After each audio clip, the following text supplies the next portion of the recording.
kita bisa bertemu di udara. Terus saya lihat orangnya luar biasa, aktif. Terima kasih Pak Har sudah kasih kesempatan. Dan kemudian Pak Beni dan Ibu yang sudah menolong, mantap luar biasa. Nah, malam ini saya dapat tema mau share adalah kita harus menjadi orang yang dewasa rohani. Ya, kedewasaan bukan diukur dari umur, tapi dari kapasitas kita menghadapi masalah. Jadi orang-orang berohani itu salah satu tanda yang paling jelas adalah ketika ada persoalan datang, ada masalah datang, ya kita lebih tenang, lebih kuat, kemampuan kita menghadapinya itu luar biasa. Ya. Contoh misalnya anak-anak kalau mainan dia suka tuh diambil, dia nangis misalnya. Lalu kalau anak remaja HP-nya diambil, wah dia bisa marah. Kalau remaja nggak nangis lagi, dia marah. Sama yang ambil, didisiplin misalnya maminya, oh kamu nggak boleh main HP terus, dia bisa marah. Ya. Kalau misalnya dia sudah umurnya orang tua atau papa, mama, HP-nya hilang, ya dia pikir, kemudian dia cari lagi, beli lagi, ya kan?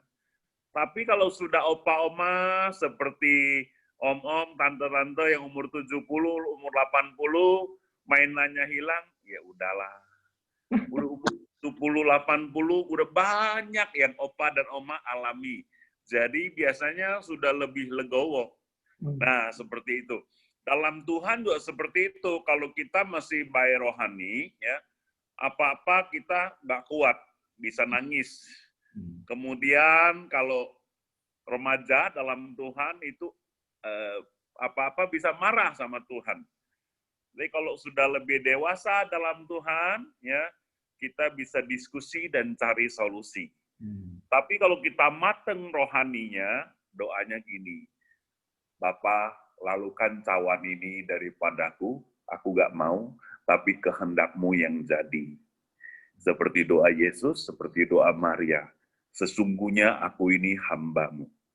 Jadi, respon kita terhadap persoalan dan masalah itu bisa melihat sampai sejauh mana kedewasaan rohani kita.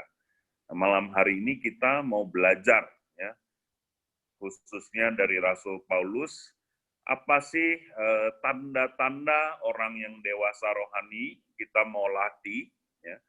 Pertama, kalau kita mau dewasa rohani, kita mesti cek tujuan hidup kita. Tujuan hidup kita itu apa? Lebih mengarah kepada kehendak Tuhan atau masih kemauan kita? Itu satu. Ya, kita lihat 1 Korintus 9 ayat ke-26 dan 27. 1 Korintus 9, 26, 27, saya akan bacakan. Kalau misalnya bisa ditampilkan, bagus, tapi kalau enggak, saya bacakan, enggak apa-apa. 1 Korintus 9, 26, 27.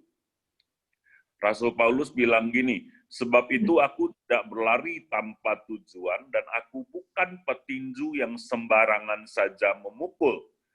Tetapi aku melatih tubuhku dan menguasainya seluruhnya, supaya sesudah aku memberitakan Injil kepada orang lain, jangan aku sendiri ditolak. Jadi Rasul Paulus punya tujuan yang jelas, dia tidak sembarangan memukul, ya. Seperti pelari ada garis finishnya, seperti orang main bola kaki ada gawangnya. Kan berabe kalau misalnya main bola gak ada gawangnya.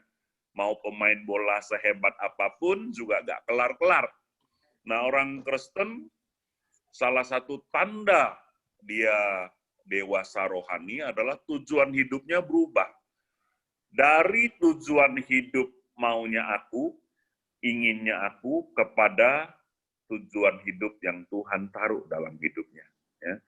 Jadi wajar kalau kita doanya minta diberkati, minta rumah, minta ini, minta itu, tapi pada ujungnya semakin kita mengenal Tuhan, kita semakin mau mengerjakan kehendak Bapa. Contohnya Pak Har, Mbak Beni, mereka semua orang sibuk. Tapi kenapa mau bersusah payah mengkoordinir Komsel? Contohnya kita semua, kenapa kita mau ikut Komsel? Bukan sekedar untuk supaya diberkati, untuk supaya ngumpul-ngumpul, nggak enak sama Pak Har, nggak. Komsel itu adalah perintah Tuhan. Setiap anak Tuhan mesti berkomunitas karena Allah kita, Allah yang hidup dalam komunitas. Komsel itu kehendak Bapak. Kalau itu kehendak Bapak, kita nggak usah disuruh-suruh, kita lakukan. Jadi pertama, cek tujuannya. Hari-hari ini, ya, kalau kita punya uang, kalau kita punya waktu, apa yang kita kehendaki? Bagaimana kita mengalokasikan waktu dan tujuan kita, waktu kita, dana kita, itu menentukan kedewasaan kita.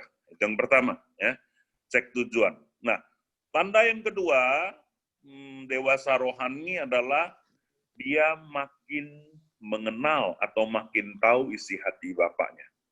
Bapak di sini adalah Bapak di surga, Bapak rohani, ya, juga bisa diaplikasikan Bapak di rumah atau Ibu di rumah. Anak-anak makin dewasa, dia makin paham isi hati emaknya, bapaknya, ya, makin tahu dia. Nah, coba kita cek, kita ini levelnya mengenal isi hati Bapak, mesti lewat disuruh-suruh, atau disuruh-suruh aja belum mau, atau sudah paham. Saya kasih contoh, kalau anak kecil disuruh gosok gigi, disuruh makan, kan mak-mak suka tuh, ya teriakannya sehari 3 kali tuh, pagi mandi, gosok gigi, habis itu apalagi makan, kerjain PR. Nah itu levelnya ke anak-anak. Tapi anak kalau semakin sudah dewasa, udah remaja, ya gak usah disuruh-suruh. Kalau apalagi kalau dididik dengan benar, dia udah bisa bantu cuci piring dan sebagainya. Ya. Kemudian lebih dewasa lagi, kalau kayak saya, ya, saya tadi luangkan waktu jam 10 pagi sampai jam 12. Saya tahu mama saya sarapannya jam 10, jadi saya beli mie pangsit tadi, terus ke rumah dia, ya karena masa pandemik saya nggak banyak berangkat, udah 8 bulan di Jambi, saya kelola, saya temenin mama, terus ajak dia makan, ngobrol 2 jam, walaupun ceritanya diulang-ulang dan sebagainya, saya dengerin, ya. Saya sudah tahu isi hatinya, dia maunya apa, kemudian matanya lihat dikit, oh saya sudah tahu dia mau ambil air minum. Nah, itu makin kita dewasa, kita makin tahu keinginan hati orang tuanya, orang tua kita. Nah, makin kita dewasa, kita makin tahu isi hati Tuhan. Kalau levelnya anak-anak rohani kan disuruh-suruh sama mentor rohani ya, saat teduh, doa, oh ya. Kemudian makin dewasa kita tahu saat teduh, doa, komsel itu kebutuhan. Nggak usah disuruh-suruh, kita lakukan. Dan makin kita tenggelam dalam Tuhan, makin kita dewasa, sampai kepada level Stefanus, kita baca di Alkitab, dia mati buat Tuhan, meninggalnya pun tersenyum. Walaupun meninggalnya dilempari dengan batu, tapi tersenyum. Itu kondisi yang luar biasa. Sebuah kerelaan untuk memahami isi hati Tuhan dan mengerjakannya. Nah, saya berdoa kita saling mendorong di masa-masa pandemik ini, kita mesti tahu isi hati Tuhan. Kenapa Tuhan izinkan dalam situasi seperti ini, apa yang Tuhan mau untuk kita lakukan. Jadi, nggak usah merengek-rengek, nggak usah disuruh-suruh, kita pahami, ya kan? Semakin kita mengenal ayah ibu kita, kan makin paham. Kalau dulu kan mesti diomongin, kemudian makin tahu kayak saya umur 50, ke mak saya udah gak usah disuruh-suruh. Dia baru lihat aja saya sudah paham, oh mama pengennya ini, ya kan? Oh mama hari Minggu pengennya gado-gado, udah hafal. Kenapa? Ya udah 50 tahun bareng-bareng, walaupun tidak tinggal serumah, saya sering kunjungi. Jadi kalau mau intim dengan Bapa di surga, suka ngomong-ngomong. Nah, ngomong-ngomongnya, jangan takut, jangan pakai prosedur A, B, C, nggak usah. Ngomong aja. Kayak saya sama mama saya, kalau saya rangkul dia, nggak usah permisi dulu. Permisi ya, matur nuwun, ini Ahyong, anakmu yang pertama, mau rangkul bahu. Kagak, emang lagi pacaran, baru kenalan. Kan udah mak gua, ya nggak, udah 50 tahun. Jadi sama Tuhan juga gitu. Kita belajar, doa, A, B, C, pembukaan, tapi lama-lama udah akrab. Udah kayak Paulus. Paulus itu ngomongnya bisa atas nama Tuhan. Ya, saya kasih contoh Bapak Ibu, ini misalnya Paulus bicara pernikahan, kawin, cerai, nggak boleh cerai, terus ngomongin nggak mau kawin, dia berani atas nama Paulus, kemudian ini atas nama Tuhan, misalnya 1 Korintus 7, ya, ini contoh-contoh, ya kan, mumpung saya ada waktu, saya kasih contoh, saya berdoa dan berharap kapasitas kita satu hari itu bisa sama dengan Paulus, artinya apa? Kita tahu isi hati Tuhan dan berani ngomong atas nama Tuhan dan itu benar, ya kan? 1 Korintus 7 ayat yang ke 12. 1 Korintus 7 ayat yang ke-12. Saya bacakan ya. Kepada orang-orang lain aku bukan Tuhan, katakan. Kalau ada seorang saudara beristrikan seorang yang tidak beriman dan perempuan itu mau hidup bersama-sama dengan dia, janganlah saudari itu menceraikan dia. Nah, ini panjang, tapi intinya gini, Paulus sedang menjelaskan tentang pernikahan, dan sesuatu yang tidak jelas, di hukum Taurat kan hitam putih, tapi ini ada yang tidak seiman. Paulus bilang, kalau nggak seiman, tapi orang itu mau hidup sama-sama, kamu nggak usah cerai, kamu dikuduskan, dan oleh kamu, Tuhan juga menguduskan pasanganmu yang tidak seiman itu. Dia bikin aturan atas nama Tuhan. Dan itu dicatat di Alkitab. Saya lagi mikir, hebat sekali Paulus ini. Banyak hal di dunia ini, Bapak Ibu, yang tidak tertulis di Alkitab. Kadang-kadang abu-abu. Tapi Paulus paham benar isi hati Bapaknya, dan dia berani menjelaskan kepada jemaat dengan gamblang. Nah, itulah salah satu tanda orang dewasa rohani. Dia bukan lagi minta tanda, ini kehendak Tuhan atau bukan, ya enggak. Dia paham. Dia tahu. Misalnya dia bilang, waktu dia lagi belayar, mau ditahan, kan, diserahkan kepada perwira yang bernama Julius. Dia bilang, aku kasih tahu ya, kita akan karam kapal nih. Emang dia Tuhan, dia tahu. Tapi ternyata benar, kapal mereka karam. Nahoda bilang, lu ngawur, ya kan? Gua ini belayar udah puluhan tahun. Lu kan bukan pelaut, tapi bener, angin berbalik. Nah, Paulus tahu dari mana? Dia ada hikmat yang datang dari Tuhan. Jadi semakin kita, Bapak Ibu, bergaul dengan Tuhan, banyak sharing, baca Alkitab, berdiam diri sama Tuhan, Tuhan menaruhkan isi hatinya di hati dan pikiran kita. Bisa paham, kita bisa tahu di masa-masa pandemik ini keputusan bisnis, beri nasihat ke anak, cucu, mengarahkan itu semua kalau dengan hikmat dan pengetahuan dari Tuhan aman terkendali. Saya kasih satu contoh, saya kan punya rumah. Bertahun-tahun yang lalu Tuhan ngomong, rumah ini kasih sama gereja. Saya bilang, Tuhan, kalau dijual lumayan nih. Ya, tanahnya 1000 meter, kemudian bangunannya juga luas, 3 lantai.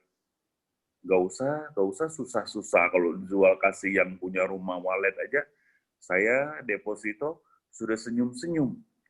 Ya kan? Tapi Tuhan bilang, kasih, nanti ini akan jadi gereja, kemudian akan banyak orang dimenangkan.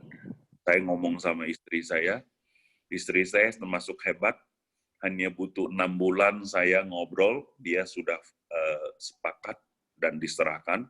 Ya. Kemudian sekarang lewat rumah itu, kalau dihitung-hitung, sudah 1.000 orang kali ya dibaptis dan terima Tuhan. Ya. Mulai dari satu komsel, sekarang mungkin saya nggak tahu jumlah pastinya, tapi menurut saya satu komsel yang saya bentuk di rumah itu sekarang mungkin lebih dari 300 komsel. Jadi ada 3.000-an, kalau satu komsel 10 orang, ada 3.000-an orang. Kan tidak semua orang non-Kristen, ada yang Kristen KTP yang bergabung, ada banyak komunitas. Nah, maksud saya adalah, saya paham Tuhan bisa gunakan rumah itu. Saya pikir-pikir kalau waktu itu saya nggak taat, sekarang bisnis nggak bagus, kemudian rumah saya gede, uang listriknya saja mahal, istri saya sudah 47, anak-anak sudah kuliah, saya sudah 50, bersihinnya saja gempor. Untung sekarang sudah diserahkan ke gereja 2 tahun, semuanya aman terkendali, dan gereja memberikan 1 miliar ke saya untuk beli rumah yang kecil, dan saya tempatin sekarang nyaman, aman. Haleluya, puji Tuhan. Dan bukan itu masalahnya, adalah banyak orang dimenangkan dan banyak aktivitas rohani digunakan di rumah saya itu. Jadi, orang-orang bisa ngomong waktu itu, ada yang bilang saya gak berhikmat, ada yang bilang bodoh, dan sebagainya. Tapi saya paham isi hati Tuhan saya. Dan dapat rumah ini pun, sebelum saya tahu orangnya mau jual, Tuhan ngomong, kamu mau gak rumah ini? Saya bilang, gak punya uang.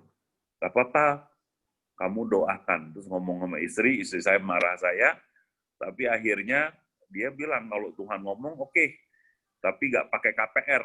Ya. Dan sekarang lewati sebuah proses 2 tahun, sekarang saya sudah tinggal di rumah ini, ya, tidak pakai KPR, sudah lunas, ini lagi proses jual belinya. Ada banyak kesaksian, banyak hal yang saya mau kuatkan Bapak Ibu. Intinya gini, kita mesti taat dari hal-hal kecil sebelum hal-hal besar. Misalnya hal kecil apa dulu saya latih? Kalau naik sepeda motor pakai helm. Itu sudah kehendak Tuhan, isi hati Tuhan.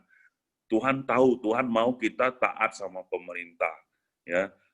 Jadi mulai melatih dari hati nurani hal-hal kecil, nanti Tuhan akan semakin percayakan hal-hal besar.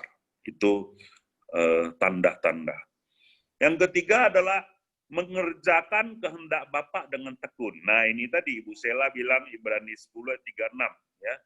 Kita orang dewasa itu bisa kerjakan kehendak Tuhan dengan tekun.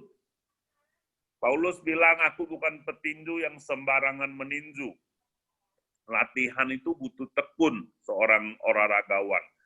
Kalau anak kecil susah tekun. Gosok gigi ya, Dek. Ya, tapi kemudian besok lupa. Jangankan besok, baru diomongin dia udah lupa. Sikat giginya dipegang buat main-main.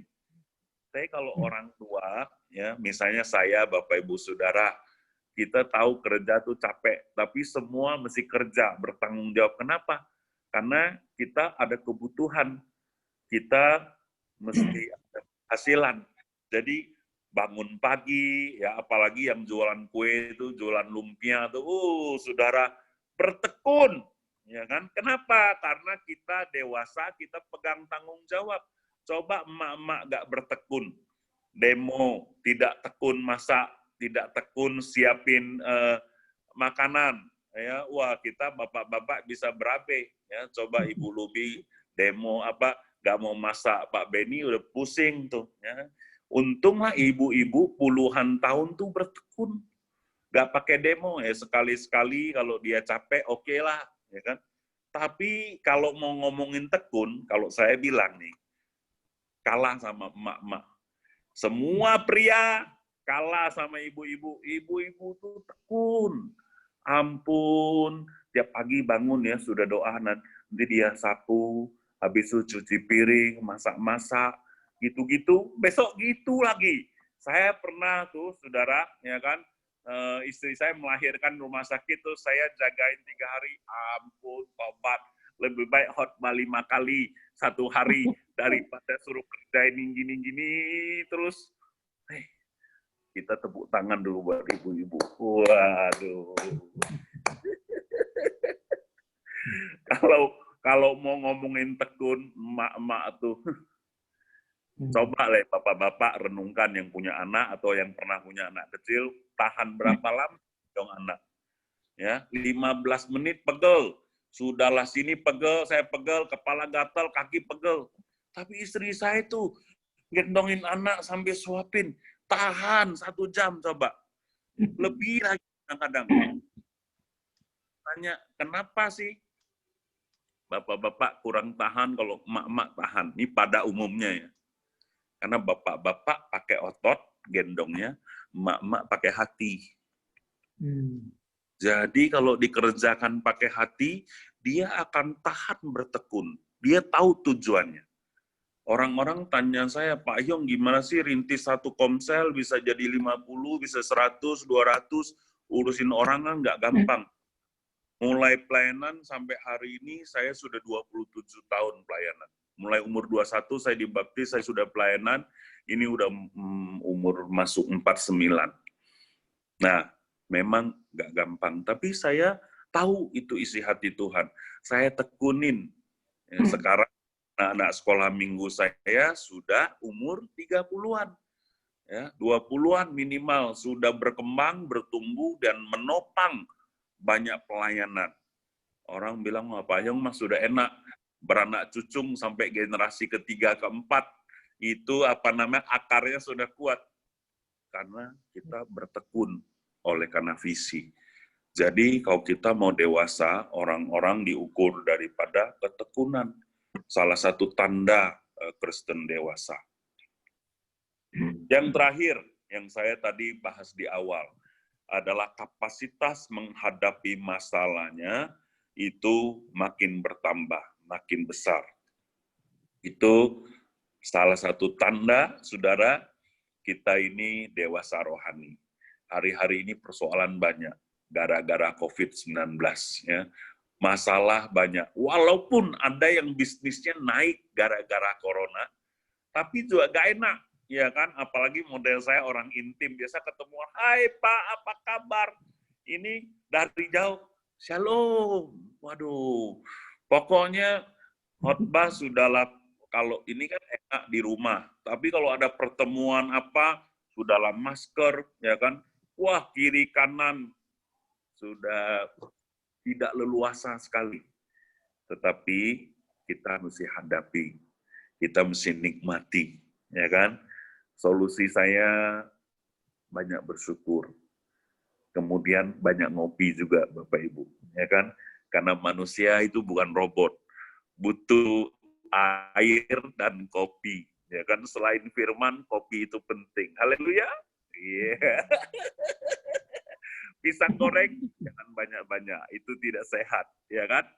Nah, jadi artinya apa? Kita bertumbuh dewasa itu butuh hubungan dengan Tuhan, butuh hubungan dengan sesama. Ya, itu membuat kita dewasa itu sebuah proses kayak tanaman. Ya, kita pupuk, kita rawat, nanti dia tumbuh besar, dia berbuah.